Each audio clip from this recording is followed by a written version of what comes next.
Welcome. This is Jeff Lichtenstein, and you're on the Echo podcast. So, Craig, you're between a flag and a fern today. Nice. We are. I see that. Yeah. So, Craig, Craig Heger, how long have you been here at Echo? Is it a decade now? A little over 10 years. Yeah. So, graduated from grammar school, and we brought Craig right in. So we were talking about football. So you were a kicker. I was in college. Not college, high school. I had offers to go to college, but never officially played. Yeah. And then what was your longest field goal? 54 yards. Wow. 54 yards. In a game. And you would have been paid if you went to college. Yes. Maybe they'll pay him in high school next. Yeah. Yeah, 54 yards in that particular game. I was 3 for 3. And then that's when all the letters started coming in from all the colleges. So how did playing sports help you? How do you think it helps you today in real estate? I'm just always competitive, and I think it helps work in like a team aspect. So ever since I was, 3 years old, played soccer, played t-ball, and then always played baseball, basketball, football. And then I think at that point, you work with your friends, you work with your team, and it works that way, I think. So you dress like this every day, which in South Florida not everybody does. It gets really laid back. Right. Where did that come from? Do you like clothing? Do you like there's an old saying, there's a book, Dress for Success. Yeah. And you've picked up business just in a lot of times the way you dress. So I like the fashion aspect of it. I remember when I did my interview with you back when I was 23 years old, the mindset that I took of this was, I moved here from Michigan not knowing anyone. So I was a younger guy in my head in an older people's area. So if I had no network or no database, I wanted to find a way to kind of stick out. And so by doing that, I was like, okay, I'm going to dress like an attorney or a banker or someone that just doesn't necessarily wear suits in 110-degree heat in the summer.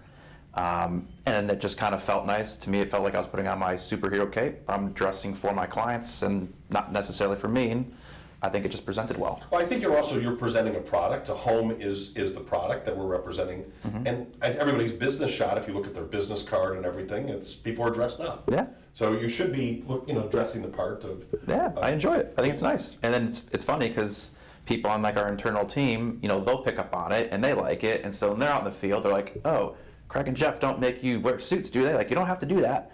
But it just, you feel nice. And it's like a known thing in the area. So, give me your philosophy on sales. How do you go about when you take a client on? How do you, whether it's a buy side or on the listing side, what is your approach? So I try to befriend them. Obviously you want to build a relationship with them, get to know them on a personal level. They've got kids, if they got a wife, I try to set up, dinners and drinks, whether it's at my house or at their house, on at a restaurant, whatever it is. I always try to build it that way. And then the sales component or the real estate component is just natural to me. It's like my second language. If you just start talking real estate, we'll just start talking organically. And I think everyone just likes to chat with that. So my philosophy is just friends first. And then the sales thing, I think, just kind of rolls with it, and people like to shop with their friends. So why would you not want to go look at big, pretty homes with your friend? And then at that point, they're going to, I think, just organically just say, hey, Jeff, what do you think of this? And I think they're going to trust your opinion versus just go super hard and salesy on them. And it seems to work out, and I'll kind of go that route first. Where did your sales intuition come from? How much of you, if it was born that way or you picked up, growing up or, through college, versus how much of it you got over the last decade? I never wanted to be in sales. And I kind of fell into real estate not by knowing that it was a sales position. I thought, just like a lot of people, like, okay, I want to go show pretty homes, or I wanted to fix and flip homes. Like, that's what I thought it was. And then the way I kind of snowballed into it is just gradually learn the business, and then found out yeah, this is cool. And then once you get one deal, and you're like, okay, that was fun. I like that. And then you want to times that by 10, and then just it morphs. So never wanted to do sales. It just. But is the intuition, how much of it is natural and how much of it is learned? I think it was a mixture of both. I think once I learned what it was, then it just naturally became like a thing, and then you kind of create this monster. But I think a lot of it I learned from you. A lot of it just sitting there listening to listing presentations, listening to how you talk to people, and then, when we were in the same office with your father, Carrie, listening how he talks to people, and then I would create like this own little. You gotta be careful there. You gotta be careful there. I would create like my own little monster. So I'd steal some of what Jeff says, steal what some of Carrie says, and then bring it together in my own head. Be like, okay, I'm gonna morph this thing, and it just flowed.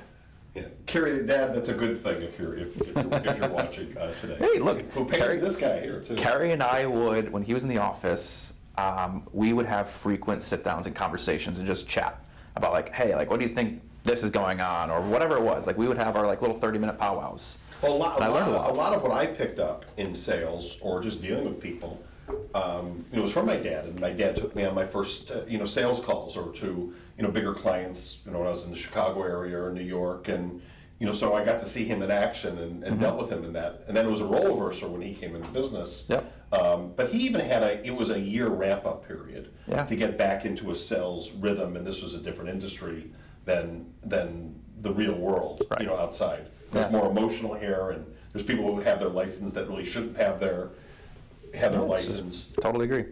So in the 10 years, what percentage would you say you came with intuition? Is it 50%, and then there's another 50% that you picked up by practicing a lot?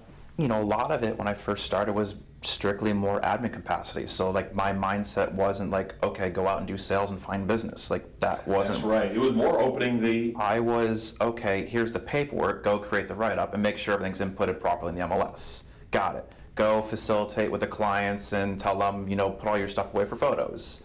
And then for showings, I would just be a pretty face opening up the doors, but I wasn't doing the hard selling and the negotiating. I would kind of gather information and present it to you, right. And that probably didn't switch until like probably the last 5 years. We kind of made a big transition. We had a breakfast meeting. We talked of where you wanted to go with your career, and I thought you had so much sales ability that's where you should move and be more on the rainmaker. Be more on the rainmaker side. Craig is also great. We bring when new people come in. It's come in the office and listen to Craig. And listen to how he's conducting himself on the phone and what's going on. And Craig is terrific with all of our agents, and that you share, what's going on.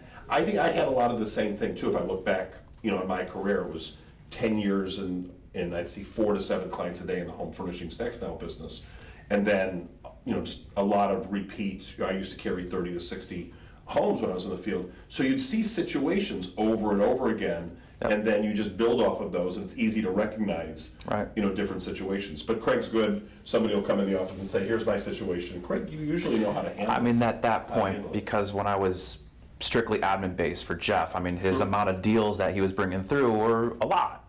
And so I would see a lot of different situations, from your smaller price points to your bigger price points. If I had to get attorneys involved, just stuff would blow up. And so you start to just stamp those things in your memory bank, like, okay, I know what to do for that next one. Like, it's going to come up again. And so when a problem does come up, 9 times out of 10, I know what to do. And if it's over my head, then I'm going to either come to you or come to an attorney if I need to go that route. Where did the design sense come from? So, Craig is marketing a new development called Symphony, which is in the $2 to $3 million price range in Jupiter, and you represent builders who are doing some really high-end luxury homes. But you're excellent at staging and putting things together. Some of that may go hand in hand with dress. But where did that come from? Was that? Cause I think I talked to your dad once, and he said you were always into fashion. I always liked clothes. Like going through high school, I remember, or even middle school. Back then, like the clothing to have was. He's a pretty boy. He's a kicker. Kickers don't get kicker that could run fast. The clothes back in like middle school was like Abercrombie and Fitch, and like my parents never wanted to buy that, but I was like, I have to have it. Like, you're not cool if you don't have it. So finally I convinced them to get it, and then it just kind of like morphed, and then you just kind of play with your style. So I think going back to like, I never want to do sales, I'd always have interest in doing fix and flips. Like my dad has always been super handy. I've always watched my dad do modifications to homes, build, whatever it was. So we'd always kind of like just grow up watching that. And then when I moved down here, I guess that was just embedded into me, and so it just kind of like organically flowed. So now in today's world, the developer that I work with, we're constantly sharing ideas back and forth, whether it's for a floor plan, whether it's for some sort of style, whether it's for the floors, whatever we're working on, we just kind of blend everything together. And yeah, it's just, I don't know, it's fun. How did resales help you, work with the developer, more, and then vice versa? What have you taken away on the new development thing that kind of helps you back going to resales? So when you're strictly in the resale business, you're obviously out there prospecting. You're trying to find the clients. You're trying to find the buyers or the sellers and convince them to work with you, build that relationship. It's a longer process, I feel like. When you have the new construction or projects that you're working on, people come to you because now they want information from you. So I think what's kind of helped me in that aspect is I know how to communicate with them because I'm working backwards. So if someone reaches out to me, I know the questions I want to ask. If they need to find a new home, if they need to sell something, obviously I've been there, done that, and I can do all that. So it's like this big operation that we can kind of create in-house. So I think it helps my follow-up and my follow-back skills to just kind of create everything and keep organized. On a new construction build, or especially if you take somebody who's never built a home before, what do they need to know that they don't know going in, that they start to discover in the process? Or walk me through, I'm buying a house and I'm building a house. What are you asking me that I don't know, that I need to be able to? At the end of the day, there's always hurdles that you can try to predict, but you can't always predict. And a lot of it, look, it could be city officials. Some of these cities are understaffed. So even if you have everything all lined up, your builders, your GCs, whatever you have going on, just because you submit something doesn't mean that the city is going to approve it just like that. Like, it gets pushed around a couple times. People like to show their weight. They kick something back and say, oh, you need to add another tree. Okay, you just lost 30 days. So I think it's just setting expectations, just like we do with the normal clients, that there's always gonna be problems, but the problems can be handled quickly. And we always try to predict a build farther out. So if the build's really gonna take 9-10 months, I'm gonna tell you it might take 14 months.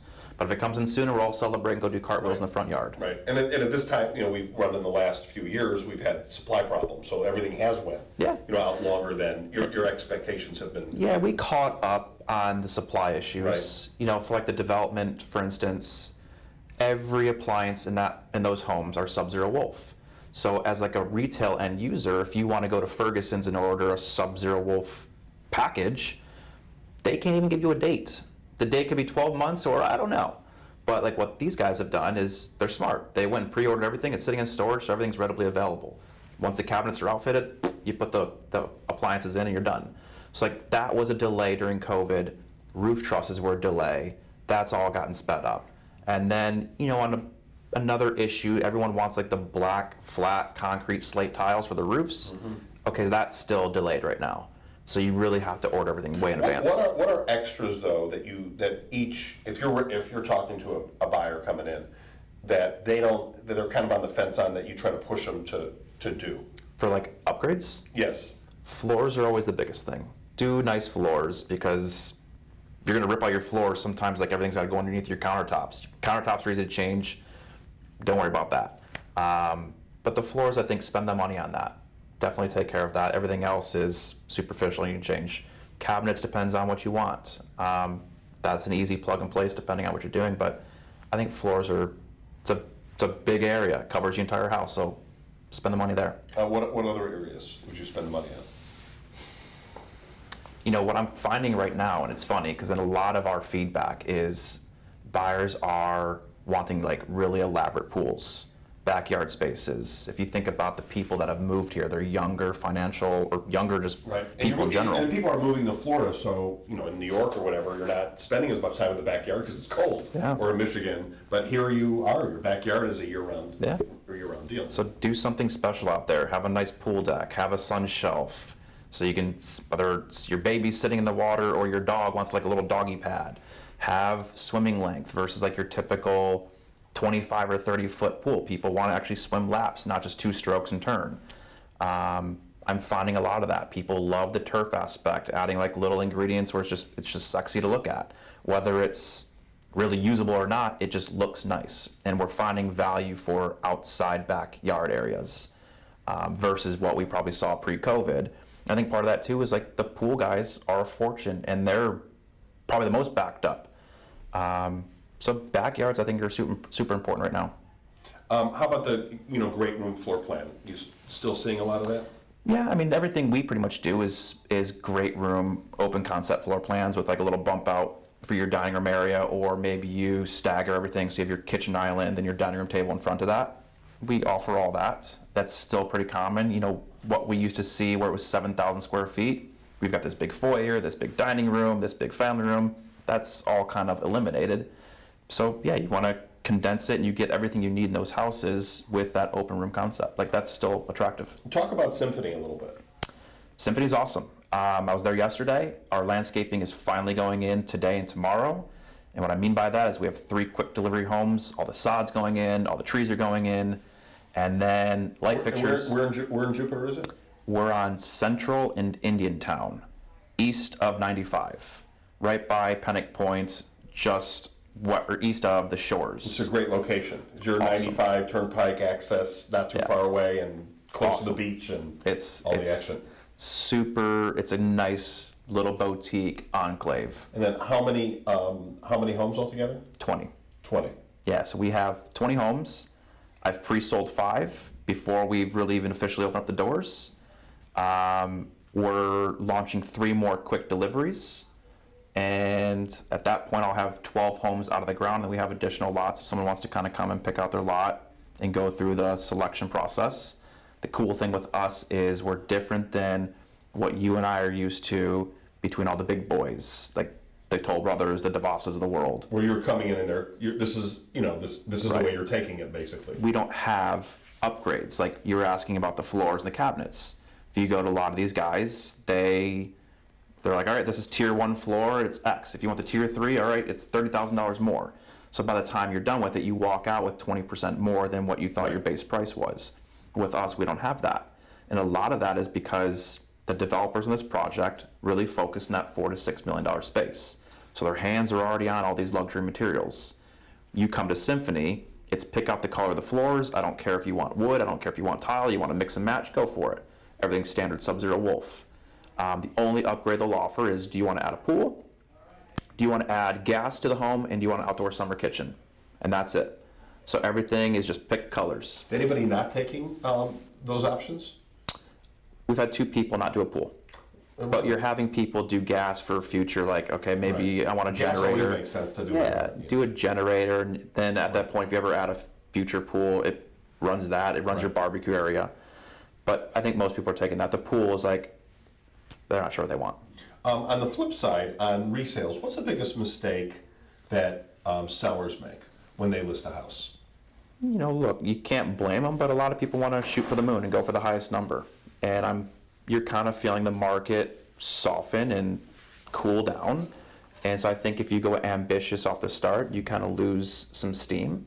So, I think just listening and having an open mind and listening to your broker, what am I really saying is the proper strategy? I'm going to give you a range, a high, a medium, and a low. And the medium's not necessarily like a giveaway number, but it's like where I think it's going to be the most attractive to generate an offer. Well, sometimes a seller wants to hear what they want to hear. Right. So you can have one person say, well, your house is worth $1 million, your house is worth $1 million, and somebody else says, well, your house is worth $1.1 million.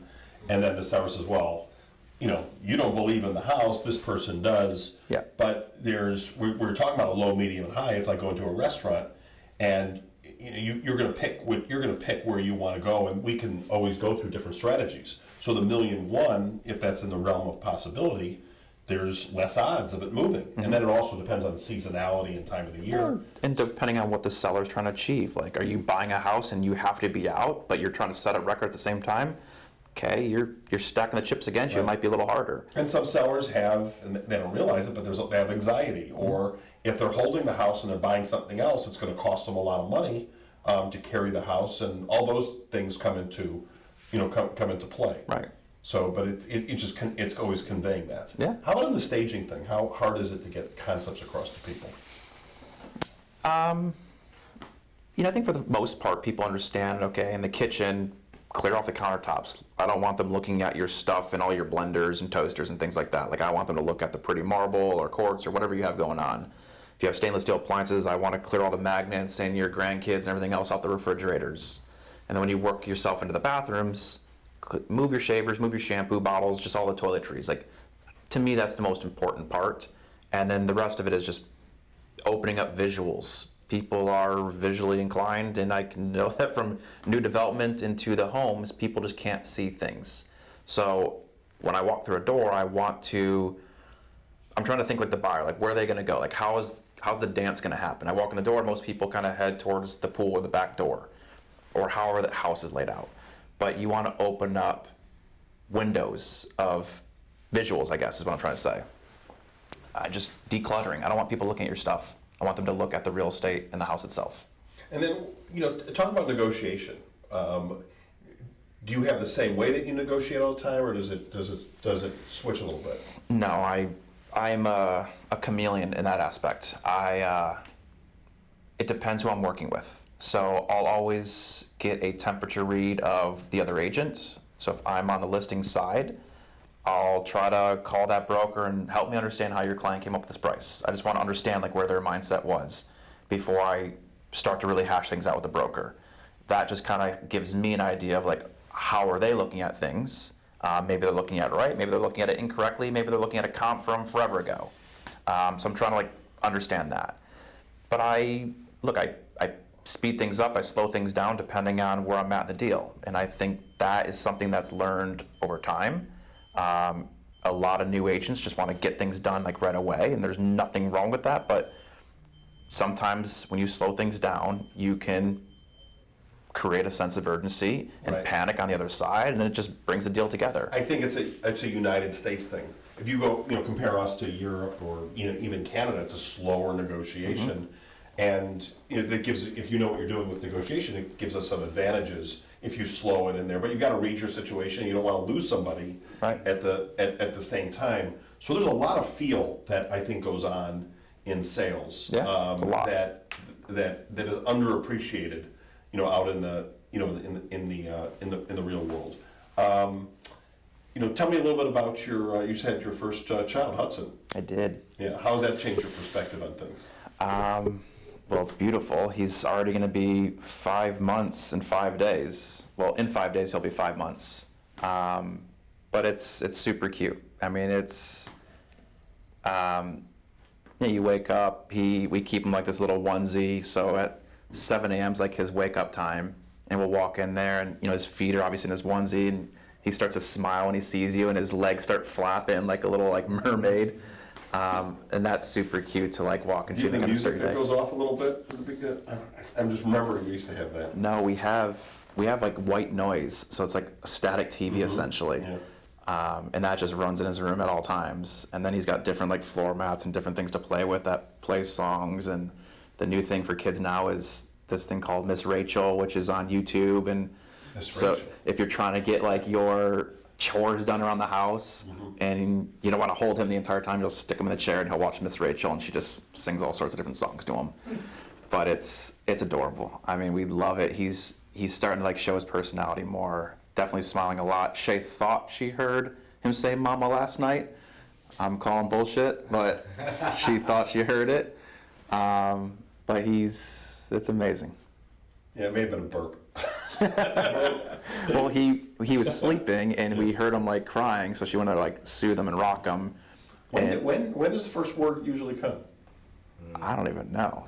That's my first one. You tell me. Of course I don't remember. I don't remember.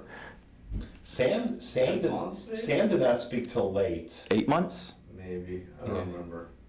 My youngest didn't speak till late. Cam spoke early, but Caden was like. So like I was an early walker. I walked at 9 months. Yeah. So I'm like maybe around that time, 8-9 months. I don't know. You kicked to find out in the gender reveal party, which was great. Yeah, I did that, and I did we popped this like confetti all over. And I thought it was gonna be a girl, but we did the typical like don't tell me what it is, and I was super pumped when I saw a boy. Go through the rest of the ancillary things that a real estate agent does. So you've got inspectors, and you've got insurance, you've got mortgage brokers or financing in a lot of deals, you've got closing. How hard is it to coordinate all that stuff?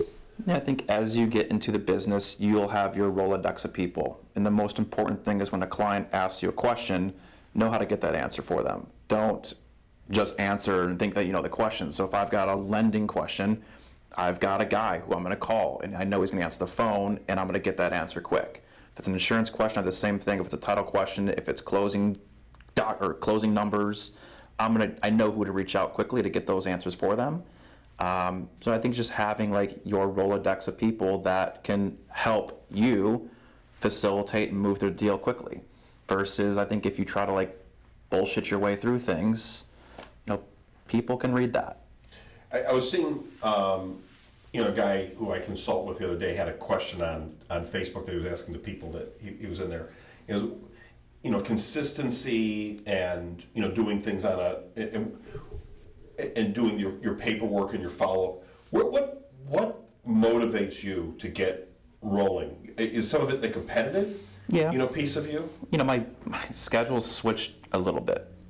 Pre-Hudson, I was always up at 4:30 in the morning, and like my routine was get up early, go to the gym, and I wanted to get ahead of the competition. What would happen is I'd go at 4:30, I'd be at the gym right here at 5 o'clock. I'd finish my workout by 6, and I was in my desk chair by like 6:30. The next person that rolled in the office was 8 o'clock. Right. So what I was doing in that time was making love to my computers, hammering emails, sending follow-ups. And what happens is when your clients wake up, they see an email at 6 o'clock in the morning. It's going to be the first thing they see. So I'm on their mind now. And so they respond back. And if I respond back again, I've got this communication going on. And then the idea was, okay, appointments start come 8:30, 9 o'clock. If you get all your pay, and I think in that hour you're working at 3 times the pace. Yeah, so nobody's bothering me. I'm in here, it's dark, slamming coffee and just getting things done. And then, the thing is to follow up through emails once you're done throughout the day, just clean everything back out, set your day up for the next morning. That's kind of what I was doing pre-Hudson, but now it's like, it's hard because he's up at 7, he goes to bed at 6:30, so I do want to see those moments. So I'm kind of shifting my schedule just a little bit, just so I can kind of be there and not just leave in the dark, come home in the dark. Right. So that's changed just a little bit. I always left early, and so I guess I missed some of those moments, but it was more, I'd rather be home later in the day, for dinner and stuff as they got older. Yeah. So early in the morning, if they're all sleeping at 6:30, or 5:30, what was that? Right. To me, what was the difference? So what kind of coffee do you typically pound? Or is that like the just the average Joe's this is donut coffee there? yeah. What is is it the donut one? Yeah. Echo. With a So little bit. how would you rate Starbucks, the bagel place next door, This is not an ad for Starbucks. no, Dunkin' Donuts, and McDonald's? Oh boy. That's a good question. Dunkin' Donuts, I think, is too sweet for me. Starbucks has got more of a punch, and if I go there, I get like an extra 2 or 3 shots of espresso.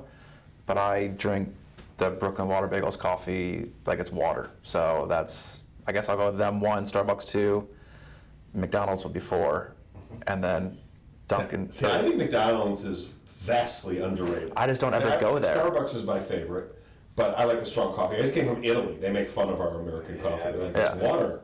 And everything's a double espresso, and I like that strong coffee. So that's, I guess, as close as we get to it here. But then I think McDonald's is totally underrated, for coffee.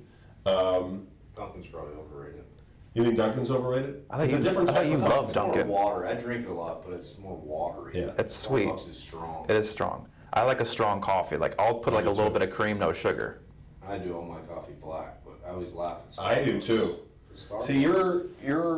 See, he's cream. The problem with the cream thing is you're always mixing things. Like my wife Veronica, she has it so got to put this in there, and there's people who do sugar, and with your black, it's just easy. Starbucks, I save a lot of stand money and because time. the only thing I don't like about Starbucks, unless you order on the app online and pick it up, when you're standing in line, the person in front of you is like, "I'll take a venti this with almond milk," and they're going through like ingredients that I'm like, what the hell ingredient is that? And you're just ready to go. I'm like, come on, just order the coffee. Yeah, if you're a black coffee drinker at Starbucks, you're terribly disadvantaged because we're the fast-moving people. Mm-hmm. Yes. We should get some preferential treatment for that, but we don't. What else would you tell a new agent getting in the business? What else would I tell a new agent? What are your 5 biggest tips for a new agent? It's a grind.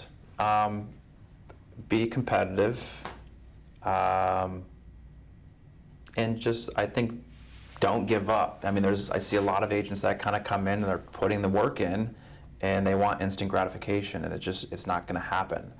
But what's kind of cool to see is you'll build your pipeline, and a lot of the deals that I work on they're starting to happen from 2 years ago of stuff that I did. Just, you can't control when someone wants to do something. And I think all that you can do is, like I said earlier, be their friend, be there, be a sounding board, give them information. And so when they are ready, they know that, okay, Jeff's the guy, I'm gonna go talk to him, he's got all the information, and his fingers are on the pulse.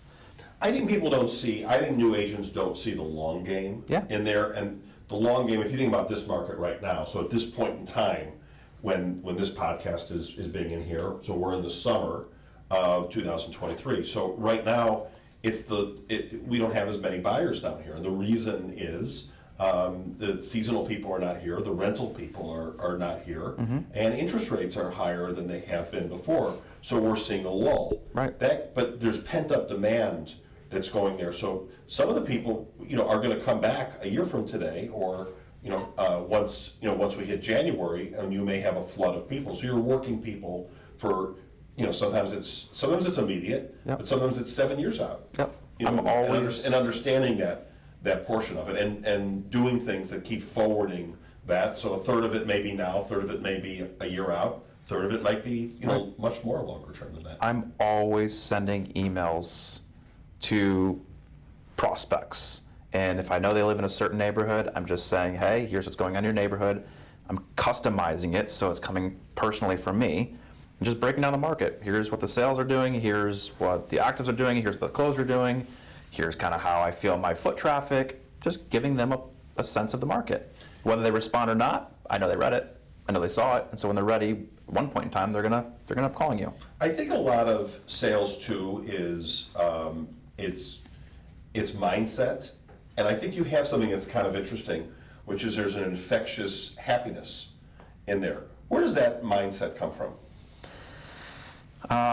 Something probably you told me a long time ago is the highs are high and the lows are lows. So I think I just try to keep my head straight and just keep going and show up for yourself and just make them happy. So like, you can't control what someone's doing. If they want to cancel a deal, they're going to cancel a deal. And sometimes I think as a new agent, you want the deal to close more than they do, because obviously you want the check and you're going to do whatever you can to like close that deal or cut your commission or do whatever you're going to do.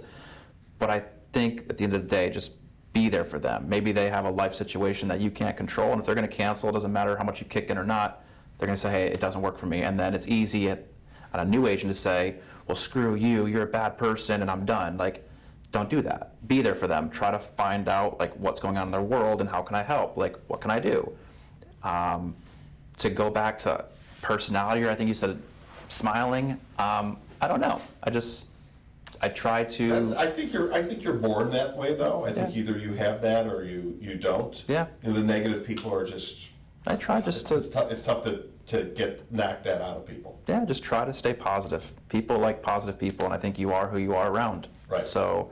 And you're gonna deal. I think in our industry, you're dealing with other agents. You're dealing with the people you're representing. You're dealing with usually two people on the other side that have different personalities, and you're dealing with all sorts of vendors, and then you're dealing with just life and circumstances. So there's a lot of negative things or obstacles to overcome. A lot. I think you've got to save up to handle those things. Take a deep breath. And I think it's understanding other people's situations and take a deep breath, and just because I can tell you all the time, I'll have a call with someone and maybe they're getting hollered at by a vendor or whatever, their own personal job, and you just catch them at the bad time. And maybe they kind of lash out at you. And so rather than like reacting and just blowing back on them, digest it, take a deep breath, and then regroup, call them back later. And 9 times out of 10, if that's what it was, they're going to apologize. Like, hey, sorry, you caught me at a bad time. Okay, no big deal. But if you would have just fired back or sent like a nasty text, okay, now you just like stirred the pot. Why do that? So I'll usually regroup. I'll just collect my thoughts, let time kind of settle down, and then circle back. And that's just I think just staying calm. Be very calm. That's what you can do. No need to like rally yourself up, and it's easy in this business to do that because it's so freaking emotional. And yeah, you want the deals to close more than them sometimes. So I think just keep the playing field. If you lose a deal and you've done everything you can to make sure that deal doesn't happen, that's in your control, then that's all you can do. A lot of it's mindset, consistency of work, not letting things get too.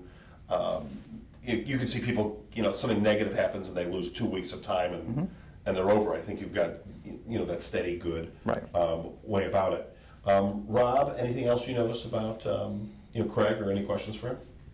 Craziest real estate story over all the years. Craziest real. You guys have asked me this before, and I don't know why. You know who knows my stories better than me is Andrew. Andrew. Because to me, like, I'm so numb to everything. I feel like everything's just like normal, but it's not normal. So I just get stuck in all these crazy situations. But if you hear my phone calls, you're gonna be like, how did you get this guy? Like, what's wrong with this person? But I'm like, oh, I don't know. This is normal. Like, I'm constantly handling things. He does have a famous client, and I don't think he'd mind saying it, but remember Big Willie? Yeah. So explain how that relationship came about. Willie, you could say who it is. Yeah, so he's become a really good friend of mine, Willie Rolfe. Jeff had a listing, I don't know what year this was, 2015. Yeah. And this was the first house that was going to trade over $1 million in years. Nothing had happened because the market obviously went down, and this was a big, gaudy, gold everywhere, massive home. Giant home. And the roof needed work, so like we got a call from a broker who was representing Willie. We weren't at that time. And it was on Christmas Eve or Christmas Day, and ended up talking to the broker, and we had 2 listings in that neighborhood. And he called, and he's like, I want to make an offer on one of your homes. I thought it was a smaller one. I was like, okay, cool. And he goes, no, the one on River Chase. And I was like, huh? Okay, got it. Haven't had a showing, but okay. And so Willie was living in California at that point in time. And somewhere along the lines, Willie ended up, he wasn't talking to his broker anymore, and he was just calling me directly.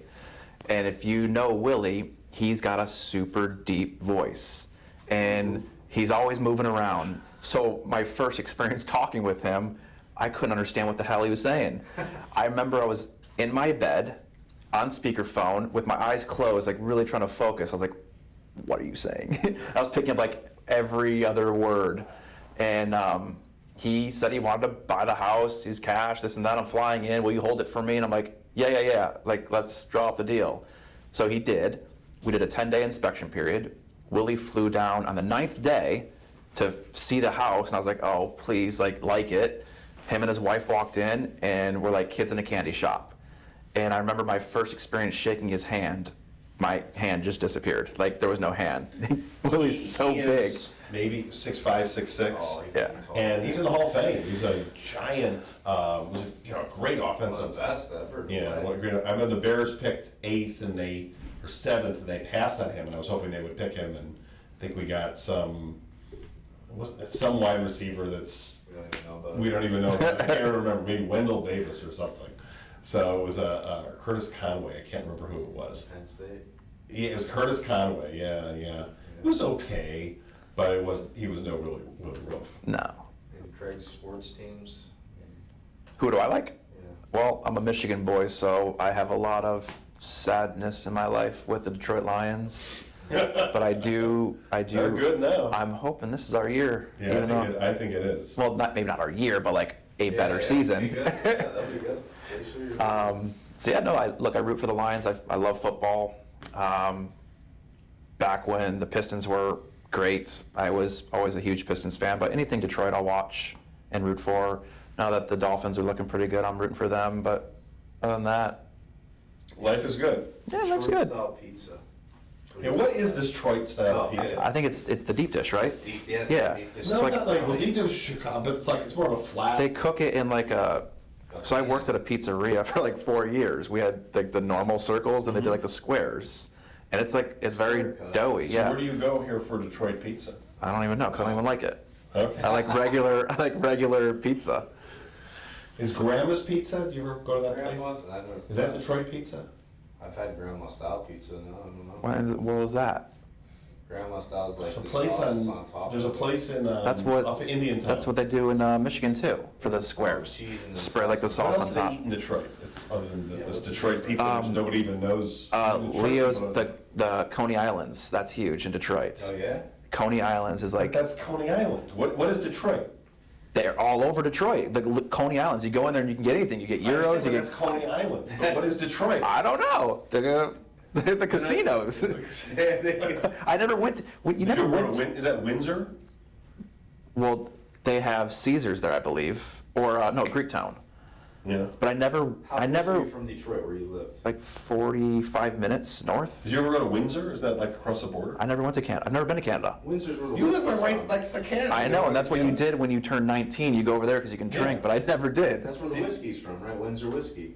It is. Yeah, it has to be. Yeah, it's Canadian. Oh whiskey. yeah, I know. It's like right. It's in like right across a bridge. I would never go to Detroit to hang out because it wasn't good. It was bad. The only time I would go there is to see a Red Wings game or the Detroit Auto Show. Did you ever That go was it. to? As I've never been there in what's it called in northern Michigan. In The island? Yeah. Mackinac Island? Well, what is that whole area called? The UP? No, I've never been to the UP. You've never been to the UP? The farthest You I've never been gone- to UP? You never been to Canada? You don't even know There's what like food is? nothing. There's You have nothing. nothing to do with Michigan. No, there's nothing to do up in the UP. Like, go talk to most people from Michigan. They're like, oh yeah, I've never gone there. It's like a foreign country. I've gone to Mackinac Island, which is like up there. That's like a thing that most people do. It's Yeah. There's like one car on the island, and they're known for their fudge. That's it. So okay, there's something about fudge. Michigan, yeah, Michigan fudge. But we had a lake house up in northern Michigan, so that was in like Lichtenstein, Manistee, and you got like whole Lake Michigan area up there. That's like now you're like going to the country. So that's what a lot of people in our area would do is they would either come to Florida for their summer vacations or they'd go up north, and up north was 2 hours north. That's what a lot of people did. Yeah, the northern suburbs of Michigan are really nice. Yeah. It was all like mile. That's all it is. It's just It was like Mile Road or something. cornfields everywhere. Like Yeah. Famous Michiganers are what? Eminem, Detroit, Kid Rock. Kid Rock, right? Kid Rock. Bob Seger. Bob Seger. Yeah. And then sports guys, you had a bunch. The Red Wings were good Yeah. for all those years. Man, remember how good the Red Wings They were? made the playoffs every year since I was alive until like the last, I don't know, 4 years, Yeah, they 5 were years. amazing, the Red Wings. Yeah. They like would win every other year. Yeah. The Lions have had a couple undefeated seasons, and we went like 0-16 one Right. year, undefeated and losing. Yeah, you got the Best running running back ever, though, Barry That's Sanders. true. in my who opinion. he couldn't Calvin stand Johnson. Detroit so much he retired. So did Calvin. Yes. He retired too. He had my fantasy team win one year. Yeah, no, those guys were amazing. Yeah. All right, so I think we'll wrap this up. So for Craig, Randy, Rob, and myself, thanks for tuning in, and so long, everybody.